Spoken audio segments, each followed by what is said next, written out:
big Arsenal fan, and the Arsenal fans who are watching will not be excited at all. Guys, welcome back to the show. It's the AM Club on MS24 TV.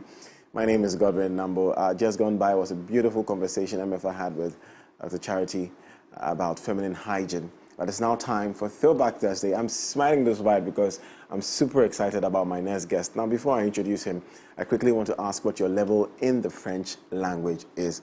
Now, your ability to communicate in French gives you an upper hand in your education, your travel experience, and even your career development. And that's why the folks at Alliance Française are inviting you to come over, because they say they have experienced and professional teachers. They have flexible time schedules. They have in-person, online, and hybrid classes.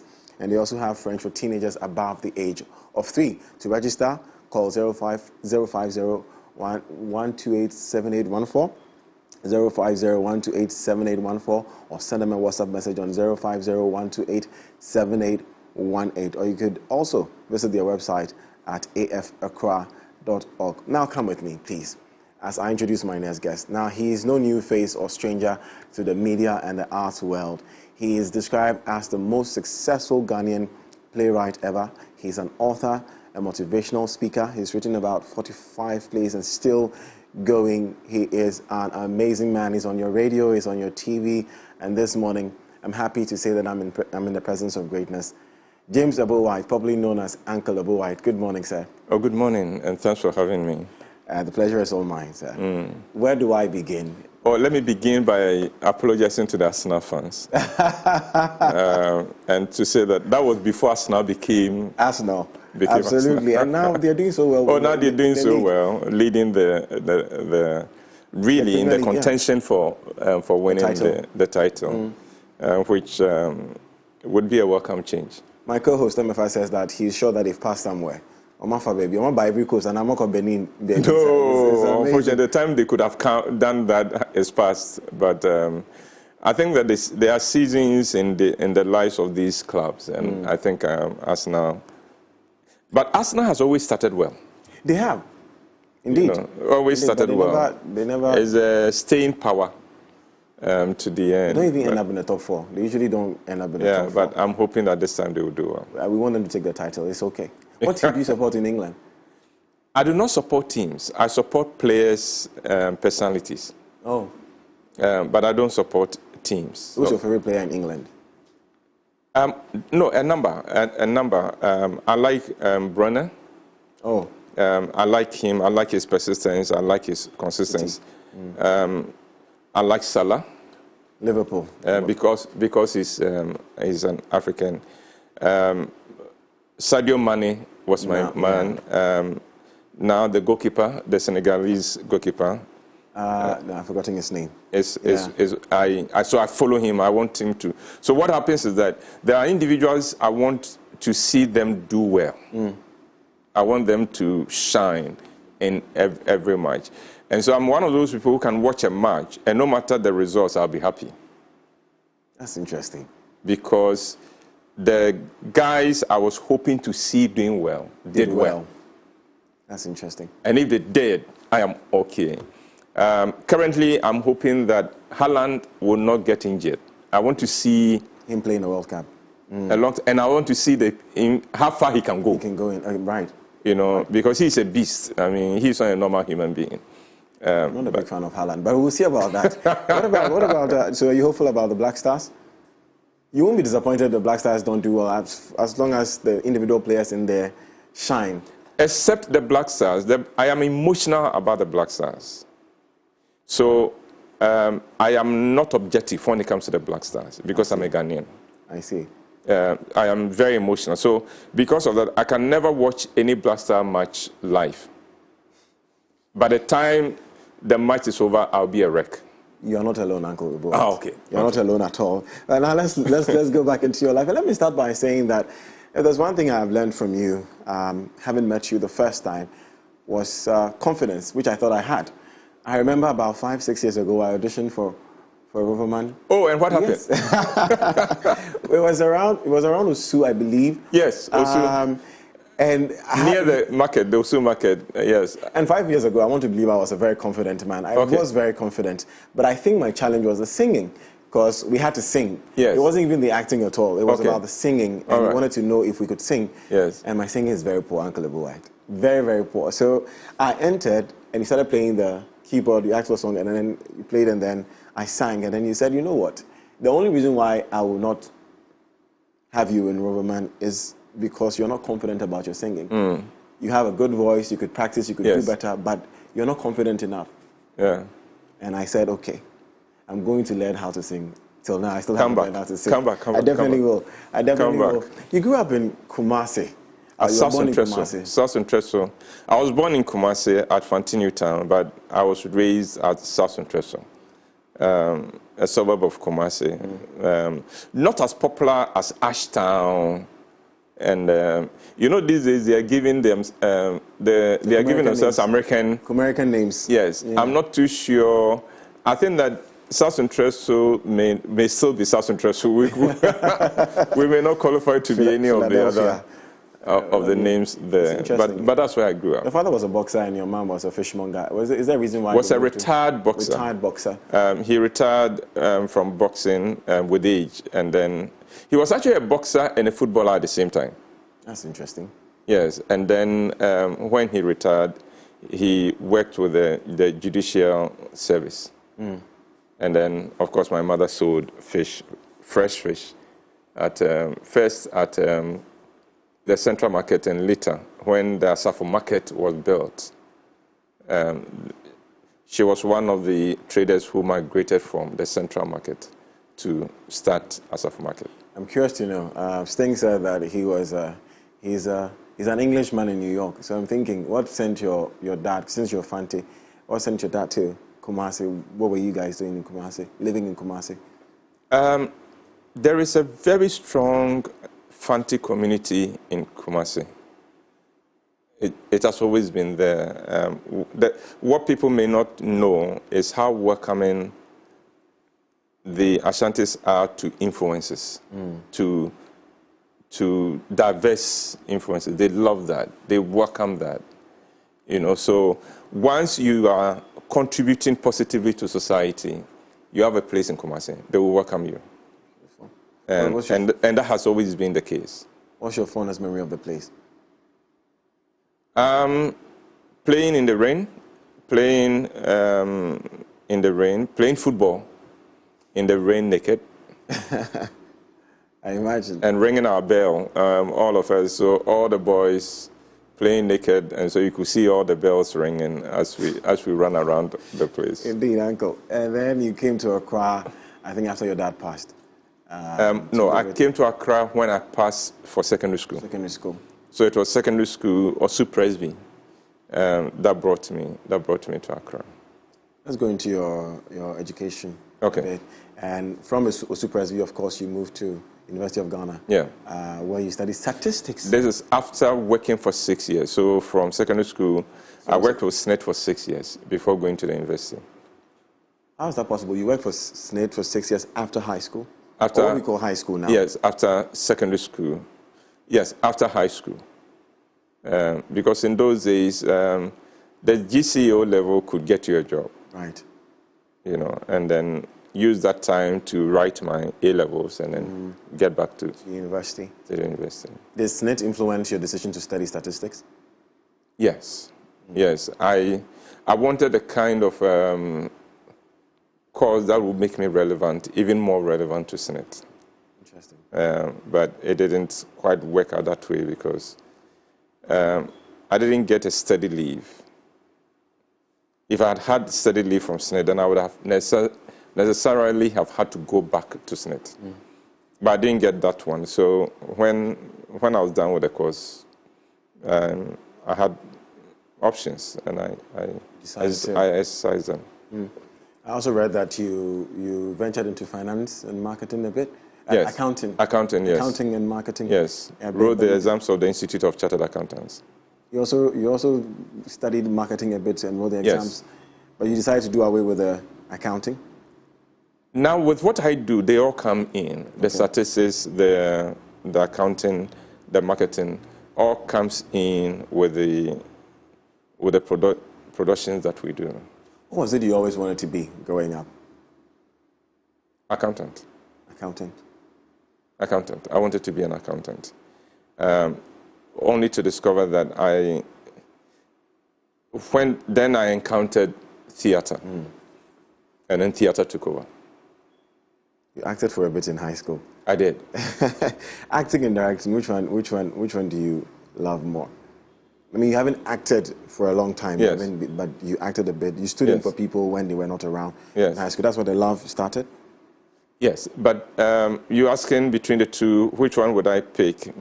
I'll pick acting. Interesting. Yeah, acting is fun. Acting is fun. Now, so the way I have conditioned my mind is to say that in directing, I am acting all the parts to make me accept the fact that I'm directing and not the one on stage. That I am acting in all of them. And so then I'm content to do that. But acting is something else. Is something else. Uncle, have you thought of screen yet? Yes. You've thought about screen? Yes. But I also have the vision of contributing to the social development of Ghana. You know, unfortunately, we all talk about the economic development and the political development of Ghana. We often don't focus on the social development of Ghana without realizing that without the social development of Ghana, the economic development won't work. The political development won't work. If the attitude within the country, among the people, is not positive, it is not progressive, we would struggle as a nation. So my goal is to create this unit, this platform, where Ghanaians would build a regular social life beyond just going to sit somewhere to drink. Because in many places in Ghana, if you come from work and you want a place to go, there isn't any place to go. You just have to go to the nearest kiosk and sit down and drink. That's not enough. There must be more to it. And so I want to establish this live theater culture where families can dress up on a regular basis and go and take in a good show. This is the life in the UK, in London. Yeah. When you get there, you can go to any theater and there's always something showing. There's always. Always. And they have lots of theaters around. This is very interesting. So that is what I want to create in Ghana. So I want to create a West End kind of experience in Ghana. We'll talk about that briefly, but let's still track back a bit. Okay. People look at you and see what a success you are and how well you're doing in your field, but they also don't know that it hasn't always been like that. No. I think I also read that for 4 years, trying commercial theater, you failed. You said that... Yeah, the first 3 commercial theater experiments failed woefully. The first one, I borrowed money from the boss I was working with then, and it took me 2 years to pay the loan because it was a total loss. The second one, I sold the car I was using, a white Octavia, a new white Octavia, to finance the production, and the car did not come back. It was the third show that I broke even. But each of those failures devastated me, but I learned a lot from them. But the biggest lesson was the discovery that I couldn't walk away from this. Even though it broke in my heart 3 times, I couldn't walk away from it. What was it about theater, though? Because even at the time I was saying that it's not something that people were pushing their children into. No. Because it wasn't lucrative. No. So what would make a young man want to sell his car and borrow money and do something like that when it's not economically viable? It's not. What was it? What were you thinking? Something inside so strong. That was it. On this note, let's check out some of your plays. Okay. Come back. No, that's not one. No. Nobody come and beat me here. Hope you didn't do your thing. I hope you didn't do anything to upset the pregnancy. Because if you did, look, I am telling you. Hey, relax. She only asked for money to go see the doctor. And I sent it to her. 3,000 cedis. You said? Yeah. She asked for money, and I sent it. You sent it to her? Yeah. Well, thank you. Welcome. Wow. But you said 3,000. It's supposed to be 2,000. Yeah, she actually asked for 2,000, but I added an extra 1,000 to cool her down.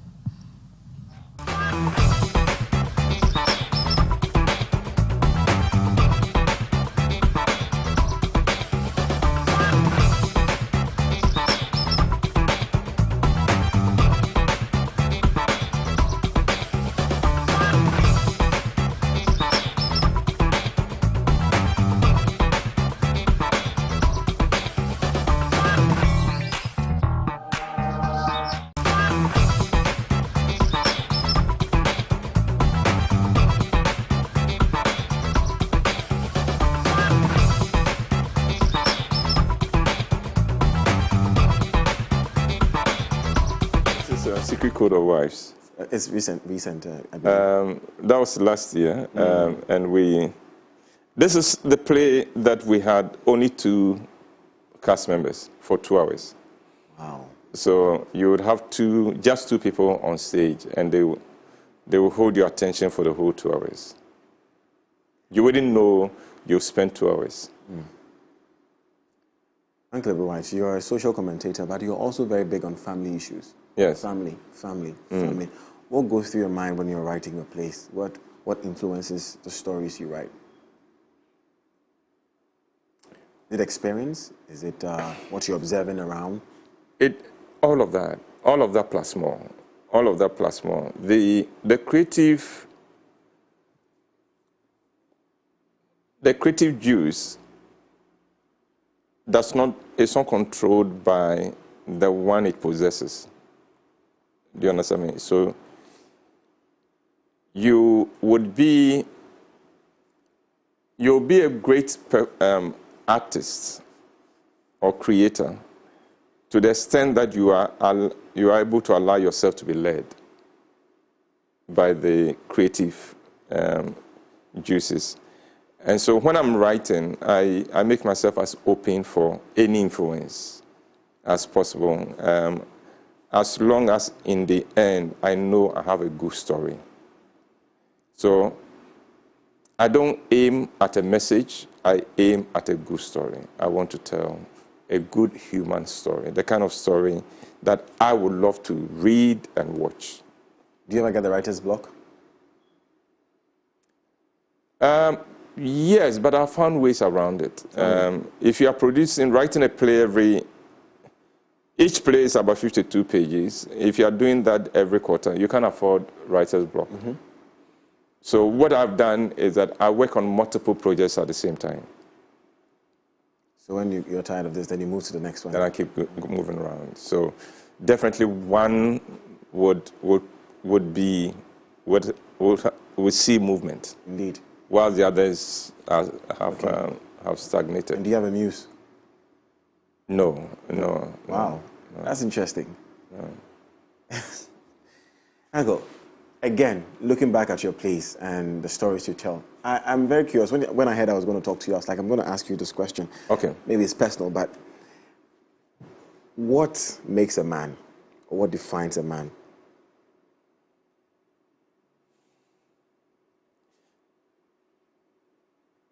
There are values that can be taught to be a man, but it begins from within. It begins from just being.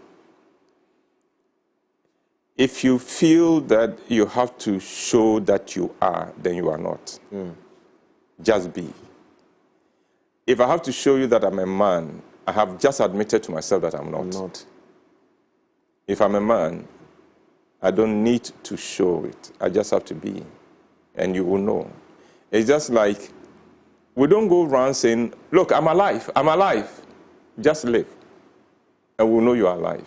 You understand me? In the same way, just be. But there are values that will that will help us. Now, from our past as a people, you're a man if you were brave, if you were willing to put your life on the line for the community.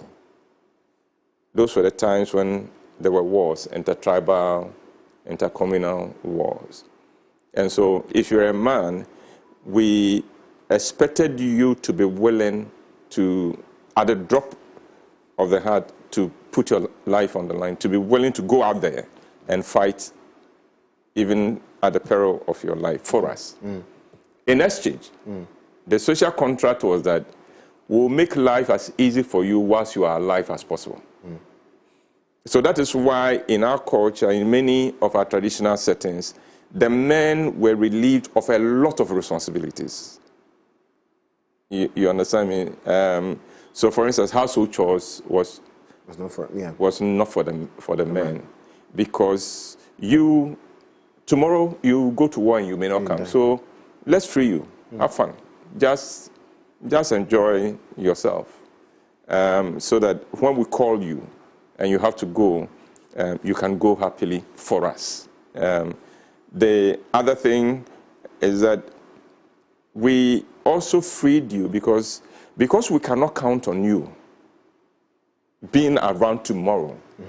We didn't want you to be involved so much in the running that in your absence there will be a vacuum.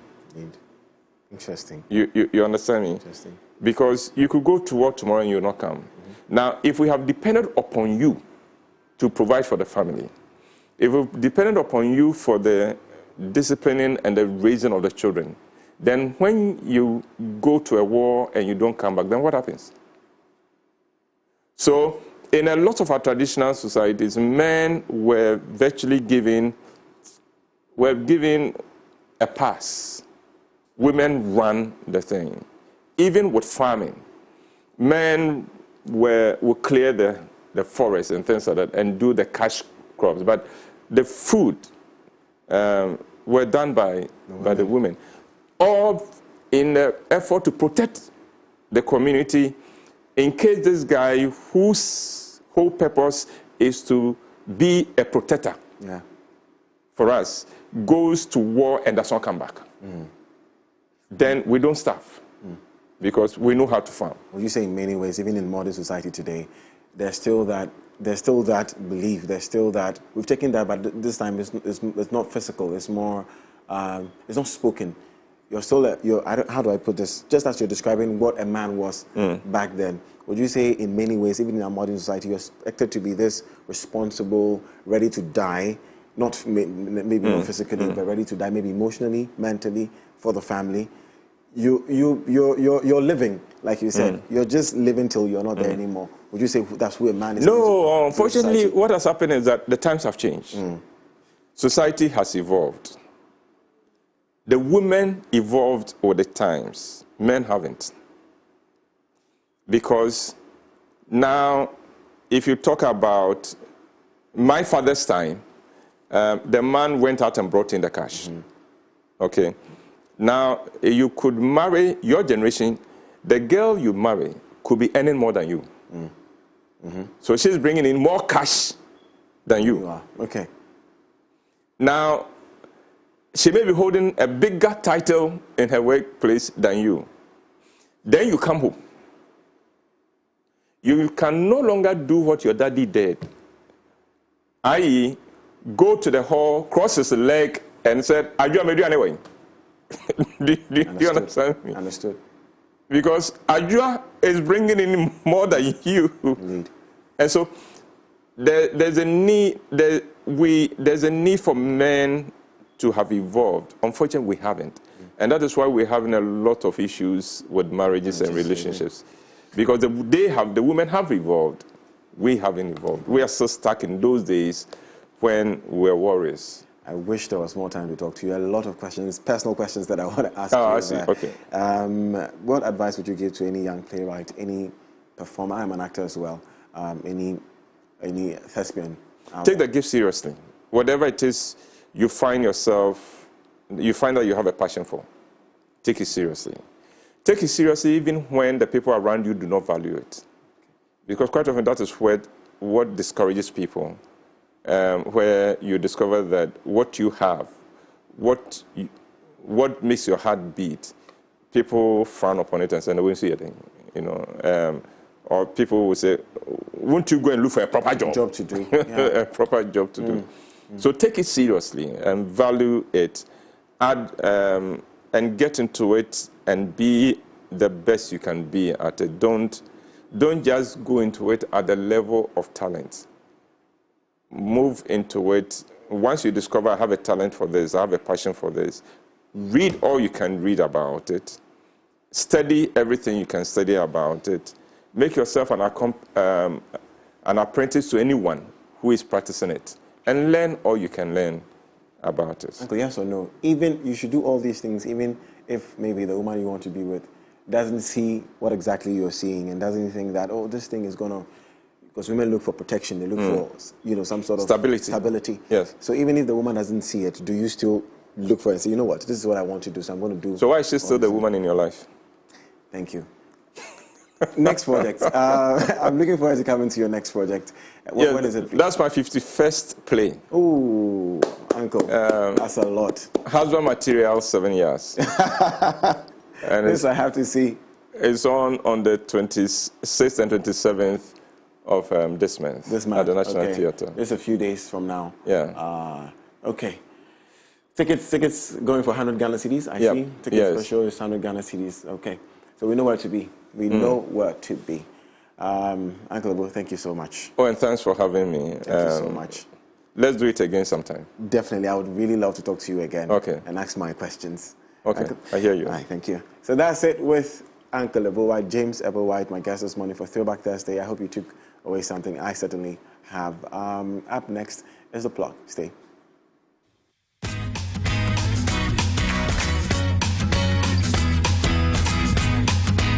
Hi, Dr. Michael Bindi here again, bringing you Health Check with the AM Club. Today we're going to talk about painkillers. Painkillers, yeah. So all around the world, painkillers, we have quite a number of them, numerous types. But the ones that are very common in our chemical shops and in our pharmacies, prescribed all around the world, are paracetamol and something we call non-steroidal anti-inflammatory drug. That's too much of a terminology, right? It's too long, isn't it? Okay, to shorten it, it's called NSAID, N-S-A-I-D. Okay? So, what these NSAIDs do is that when you take it for more than 30 days continuously, researchers have it that you come down with something we call drug-induced nephropathy. Okay? What I mean is that they are drug-induced kidney diseases. So when you take any NSAID for the next 30 days, researchers have it that you come down with a kidney disease, and it's very common. The other one I mentioned was paracetamol.